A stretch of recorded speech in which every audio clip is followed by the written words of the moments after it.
आज हम स्टार्ट करेंगे एक्सरसाइज 7.2 का क्वेश्चन नंबर 1। तो question number 1 says in an isosceles triangle ABC. तो उसने हमें आइसोसेलेस ट्रायंगल एबीसी दे रखा है, लेकिन फिगर गिवन नहीं है, तो हम यहाँ पर फिगर बना लेते हैं। तो यहाँ पर आइसोसेलेस ट्रायंगल एबीसी गिवन कर रखा है, तो ये हमने आइसोसेलेस ट्रायंगल एबीसी ड्रॉ कर लिया है, जिसमें हमें पता है कि आइसोसेलेस ट्रायंगल्स में क्या होता है, टू साइड्स इक्वल होती है और वन क्या होती है, डिफरेंट होती है। तो यहाँ पर एसी के इक्वल है और बीसी क्या है, डिफरेंट है। आइसोसेलेस ट्रायंगल तो आप जानते होंगे कि टू साइड्स इक्वल होती है, वन साइड इसकी डिफरेंट होती है।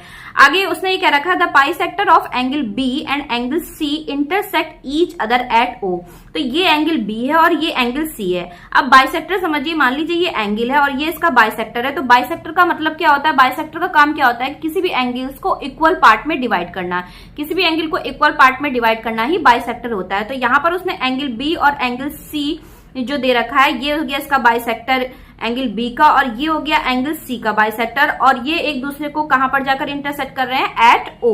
तो यहाँ पर इस पॉइंट ओ पर ये दोनों एक दूसरे को इंटरसेक्ट कर रहे हैं। इससे क्या हुआ कि एंगल बी टू पार्ट्स में डिवाइड हो गया, इक्वल पार्ट्स में, और एंगल सी भी इक्वल पार्ट्स में डिवाइड हो गया। टू एंगल्स, दो इक्वल एंगल्स में डिवाइड हो गया।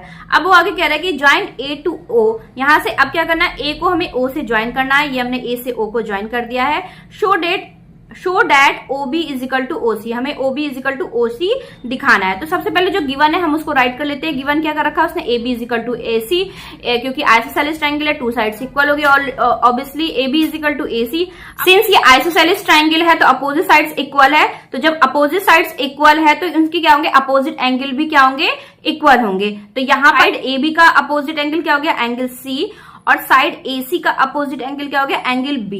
तो एंगल AB, जब AB is equal to AC है तो angle C is equal to क्या होगा, एंगल B होगा। ब्रैकेट में रीजन देंगे, वही angles opposite to equal sides are equal. ठीक है, अब देखिए मैंने दोनों तरफ क्या करी, हाफ से मल्टीप्लाई कर दी बोथ साइड। तो 1/2 angle C is equal to 1/2 angle B। अब ध्यान से देखिए, ये जो एंगल B है, ये एंगल B को मैंने क्या लिखा, हाफ एंगल B लिखा। इसी तरीके एंगल C को मैंने क्या लिखा, हाफ एंगल C। क्योंकि ये एंगल B और एंगल C क्या कर रहे हैं, बाइसेक्ट हो रहे हैं, मतलब दो इक्वल पार्ट्स में डिवाइड हो रहे हैं। अब मैंने एंगल B को जब हाफ एंगल B लिखा तो ये वाला एंगल मिल रहा है एंगल 1 और एंगल 2, जो मैंने नेम दे दिया इसको एंगल 1 और एंगल 2 नेम दे दिया है मैंने इसको। तो ये हाफ एंगल B की जगह पर हम क्या लिख सकते हैं, एंगल 2, और हाफ एंगल C की जगह क्या लिख सकते हैं, हाफ एंगल 1। ठीक है, लिख सकते हैं कि नहीं लिख सकते हैं, मतलब एंगल B को, वो एंगल B को हाफ में डिवाइड कर रहा है एंगल 1, और एंगल C को डिवाइड कर रहा है हाफ एंगल 2 में। तो मैंने लिख लिया angle 1 is equal to angle 2। अभी मैंने बताया कि अगर आइसोसेलेस ट्रायंगल्स में अगर साइड्स इक्वल है तो उनकी अपोजिट एंगल्स भी क्या होंगे, आपस में इक्वल होंगे।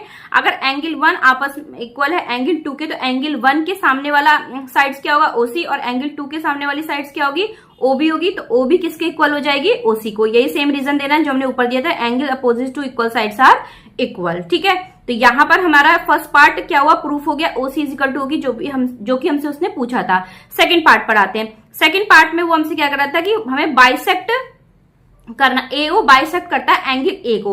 तो ये प्रूफ करने के लिए क्या करेंगे, हम दो ट्रायंगल लेके चलेंगे। कौन कौन से ट्रायंगल लेके चलेंगे, OAB एंड ट्रायंगल OAC, जो मैं ग्रीन मार्क से मार्क कर रही हूं। ये दोनों ट्रायंगल को हम क्या करेंगे, पहले कॉन्ग्रुएंट प्रूफ करेंगे। ठीक है, तो हमने इन दोनों ट्रायंगल में क्या देखा, हमारा ऑलरेडी उसने AB AC के इक्वल दे रखा है, और AO क्या दे रखा है, उसने कॉमन दे रखा है। ठीक है, तो हम लिखेंगे in triangle OAB and triangle OAC, AB is equal to AC given, OA is equal to OA क्या दे रखा है, उसने कॉमन दे रखा है। अब तीसरा देखिए, अभी हमने फर्स्ट में प्रूफ किया है, फर्स्ट पार्ट में OB is equal to OC, तो OB इज इक्वल टू क्या हो गया, OC, हम ब्रैकेट में लिखेंगे, ऑलरेडी हमने प्रूव कर चुके हैं। तो हमने तीन चीज प्रूव कर दी। कॉन्ग्रुएंसी करने के लिए हमें तीन चीज इक्वल दिखानी पड़ती है, तो साइड साइड साइड। तो ट्रायंगल OAB कॉन्ग्रुएंट हो गया ट्रायंगल OAC बाय कौन सी कॉन्ग्रुएंसी से, कौन से रूल से, SSS से।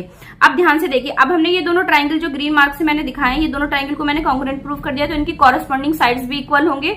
अगर दो ट्रायंगल हमारे कॉन्ग्रुएंट है तो बाय CPCT क्या होते हैं, उनके कॉरेस्पॉन्डिंग पार्ट भी क्या होते हैं, इक्वल होते हैं। तो ये जो एंगल A है, इसको क्या कर, ये जो एंगल A है, इसमें मैंने इसको क्या करा, ये एंगल X मान लिया और ये एंगल Y मान लिया। तो बाय CPCT क्या हो गया, ये एंगल X एंगल Y के इक्वल हो गया। ठीक है, अब जब एंगल X एंगल Y के इक्वल है, तो जब दो एंगल आपस में इक्वल होते हैं तो उसका मतलब क्या होता है, एंगल A क्या हो रहा है, बाइसेक्ट हो रहा है। ठीक है, तो यहां पर लिखेंगे since angle X is equal to angle Y by CPCT।